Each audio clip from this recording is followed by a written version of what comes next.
is Antonio Ruiz, host of the podcast Radio Palacio. We continue our conversation with our guest, Griselda Suarez, the new Executive Director of the Arts Council for Long Beach. We left off our first part with Ms. Suarez discussing the Council's Arts Registry. And lastly, you probably know about the Artist Registry. I think we're at a place with technology where we can make that really work for everybody. That's something that I've also learned about this week. In this last, weeks of transition, I've been getting updates on where we're at with that, and that can be a great tool to connect everybody, make it accessible for everyone. And I don't know yet the specifics of how we're going to make that the best registry ever, but I know it's one of the key parts where anyone can go in and log in and say a few words about the kind of art or artists they're looking for, and there you go. We have it.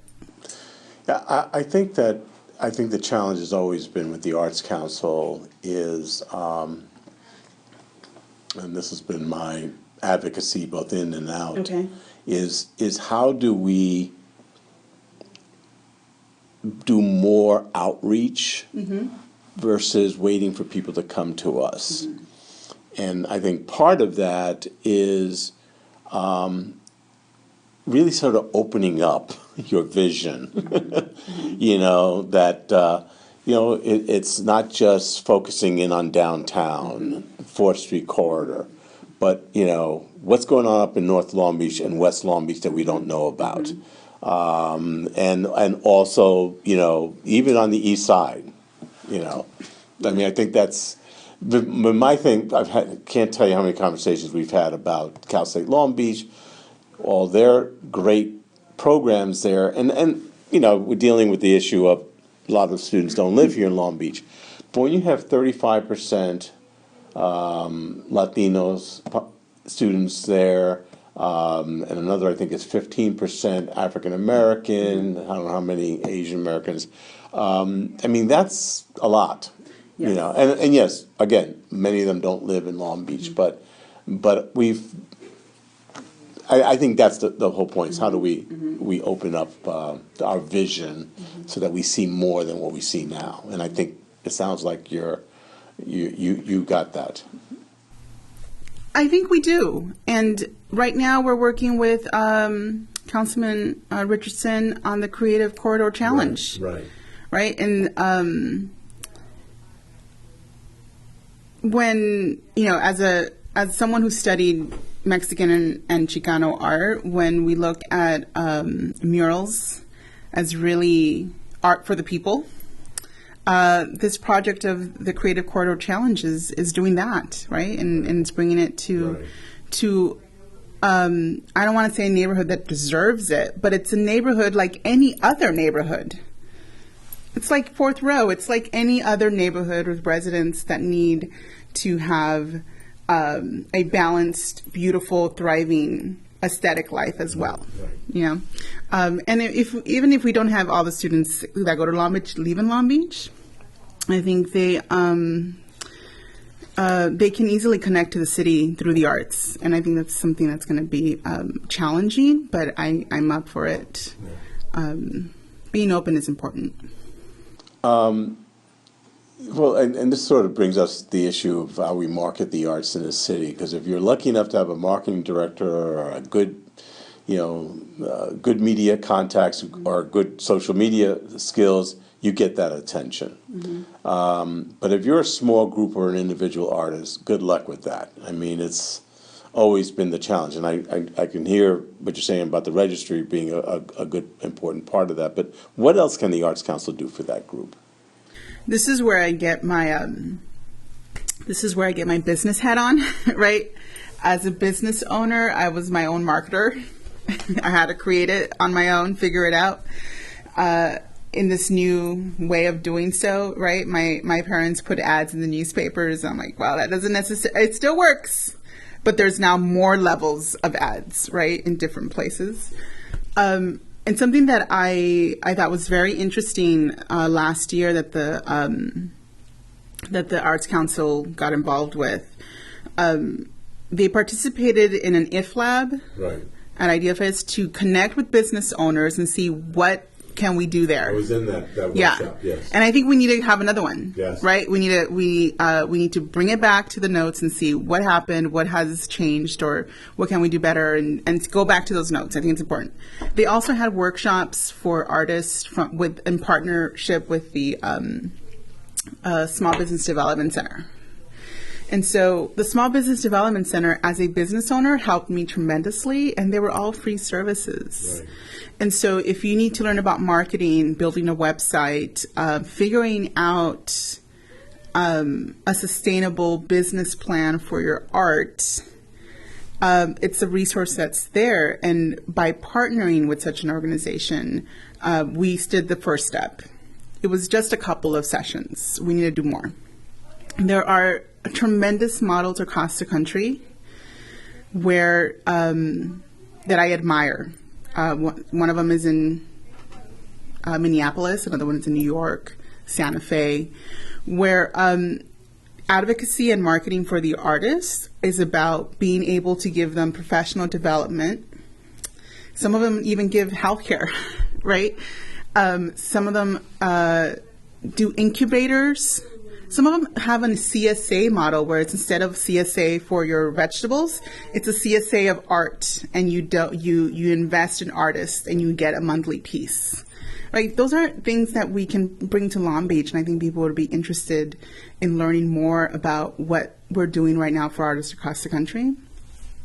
I want to be that resource, that direct service resource where artists say, I need to figure this out. Okay. I can tell you who you can talk to. We may not be able to do all of it, but it's a start to be able to connect the people and the pieces. And I think you hit something right there. Is I mean, you can only do so much, but I think there's a lot more resources here, and sometimes maybe not here, but that we can connect with people outside of Long Beach who can help. So fill in some of those gaps. Yeah, we have a county. Right. We have an LA County that does a lot of things for artists as well, and has different kinds of fundings.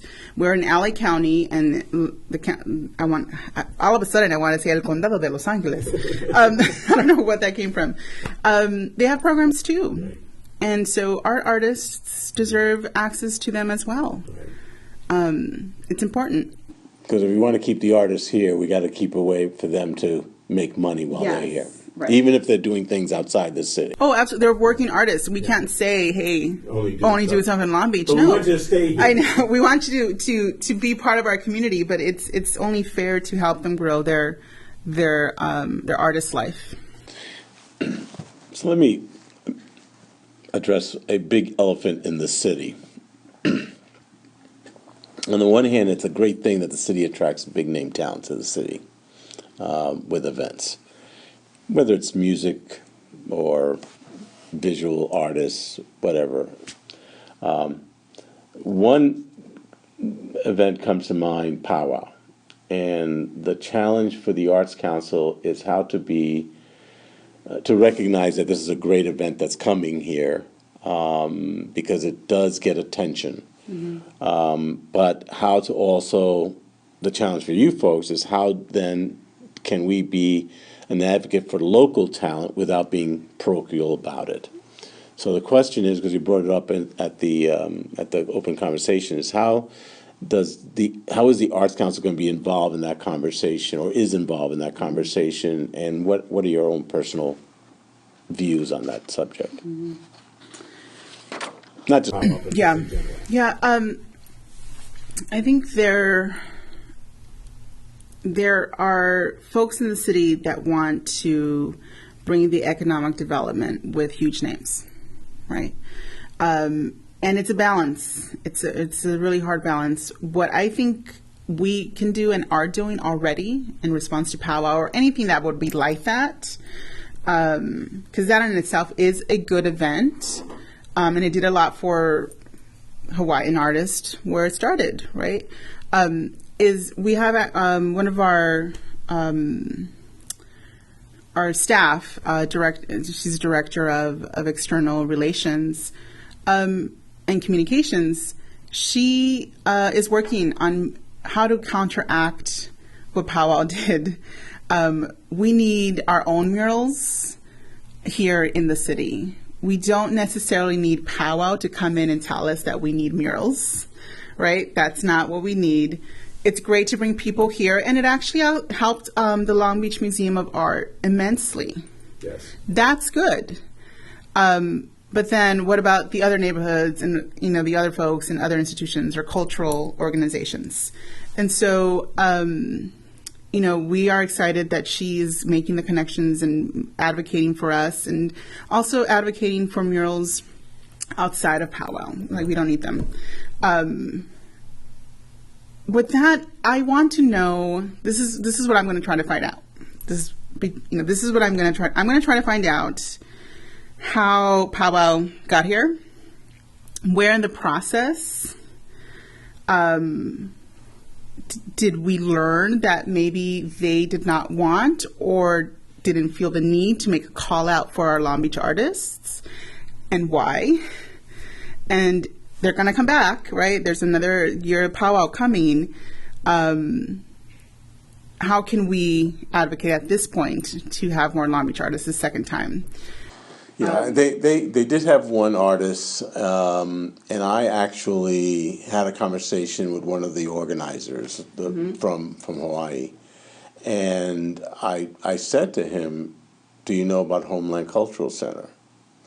And he said he didn't. And I said, there are people here who've been doing urban art for a very long time, in spite of some people in the city not wanting it because they associate it with graffiti, gang graffiti. And I have to give him credit that he was curious, But, you can't expect him from Hawaii to know all these things. So I think the challenge for you and for the Arts Council is you don't want to say, don't do this event, because it was a good event. But you're right. I think it's how do we have our own mural program, because that's the I still remember the controversy about Homeland and how they painted over some art because they confused it with, I don't know what they confused it with. Well, I know what they confused it with, but the quote was, they're training people to write on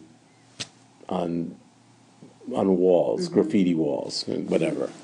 But anyway, so that's the and that really sort of ties right into this whole thing about our future talent pool, because there are the established artists or the sort of up and coming artists, but then we need to be thinking about what's our future talent pool going to look like. So can you speak to, because I think this would help a lot, arts education, because you get a chance to educate not only the young future artists, but educate people about art, so that urban art is not what you think it is. So speak to arts education in relationship with LBUSD, LBCC, and CSULB, and what can you do to be both an advocate and a change agent to make sure that the arts are an important part of this bigger agenda about the future, developing our future talent pool?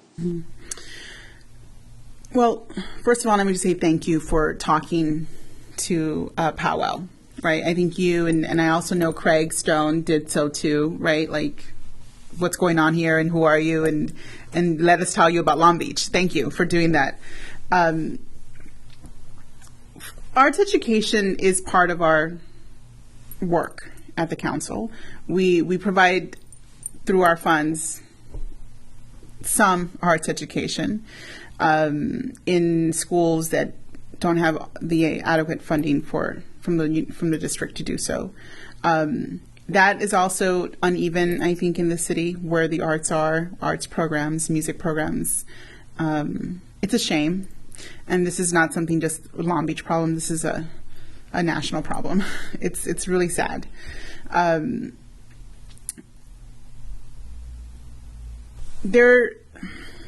I think that I don't need to educate someone in art, because the human soul, the human being knows when they see art that they're seeing art, right?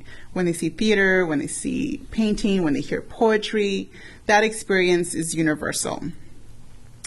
What I think we need to work on is making people feel, for whatever reasons, if it's cultural, language, class, ethnicity, that he or she or they cannot go to a certain place.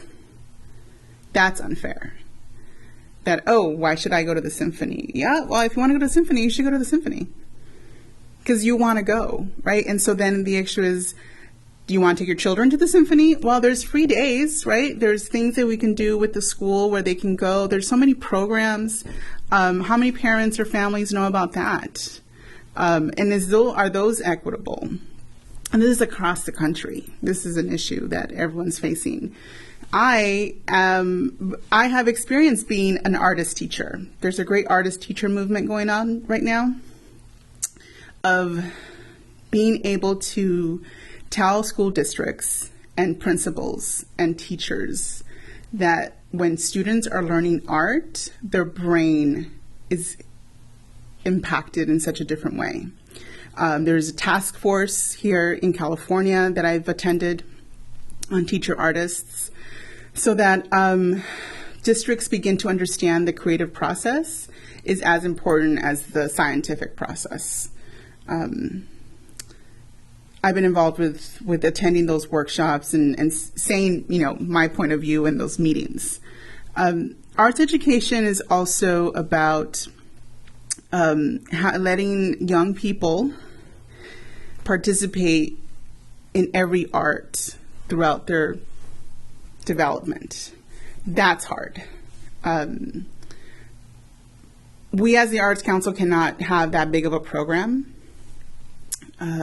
We have to figure out in our granting process how many people can get it, because we don't have that much funds. We'll work at getting more, but we just can't do it.